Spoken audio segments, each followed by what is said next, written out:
Ötən il Respublika yollarında motosiklet və moped sürücülərinin təqsir ucbatından ölüm və xəsarətlə nəticələnən 43 yol nəqliyyat hadisəsi qeydə alınıb. Baş Dövlət Yol Polisi İdarəsinin təqdim etdiyi statistikaya əsasən, həmin hadisələr nəticəsində 12 nəfər həyatını itirib, 36 nəfər isə müxtəlif dərəcəli bədən xəsarətləri alaraq yaralanıb. Avtosfer az xəbər verir ki, moped və motosiklet sürücülərinin bəzilərinin törətdiyi qayda pozuntuları və yaranan ümumi neqativ hallarla bağlı Milli Məclisdə ötən il müzakirələr keçirildi. Nəticədə moped və motosiklet sürücülərinə sürücülük vəsiqəsi və nəqliyyat vasitələrinə qeydiyyat nişanı tələbi irəli sürüldü.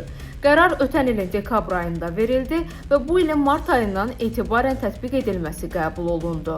Mart ayından etibarən isə artıq moped və motosikletləri idarə etmək üçün A1 kateqoriyalı sürücülük vəsiqəsi, dövlət qeydiyyatı və nömrə nişanı məcburi olacaq. Yeni qərara əsasən kaska taxmaq tələbi qüvvədə qalır, ölçüləri 0,5 metrdən artıq kənara çıxan yüklərin daşınmasına isə icazə verilməyəcək. Eyni zamanda yalnız yolun sağ zolağı ilə hərəkət etmə məhdudiyyəti ləğv olunur. Mütəxəssislər dəyişiklikləri son illər moped və motosikletlərin iştirakı ilə baş verən ağır qəzalarla əlaqələndirirlər. Bəs yeni qaydalar yollardakı vəziyyəti nə dərəcədə dəyişəcək?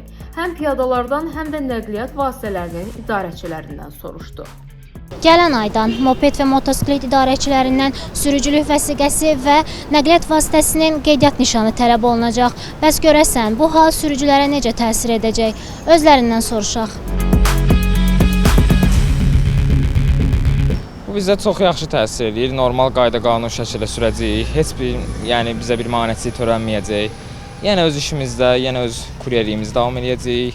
Hər şey qayda qanunla olmağı daha gözəl olar ki, bəzilərinə görə bizdə problem yaşamayaq da.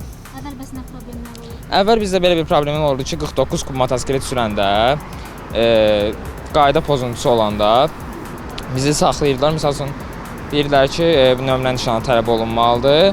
Ona görə biz bu problemlərlə yaşamamaqdan ötürü, tez yaşamamaqdan ötürü bir dəfəlik bu qanun çıxarılsa daha yaxşı olar. Həm də ki, bəzi özünə hörmət etməyən sürücülər belə deyək, bizə problem yaşatmazlar. Bizə heç cür təsir eləməyəcək, çünki bizə yüksək kubdur müəyyən qədər.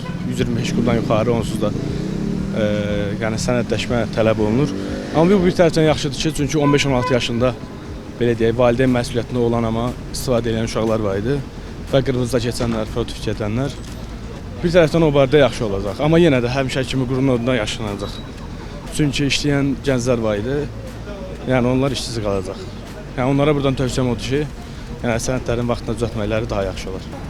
Məncə şəxsən o çox yaxşı bir şeydir, çünki problemlər çox yaranır. Bu sürücülük vəsiqəsi olmadığına görə, sonra nömrə olmadığına görə.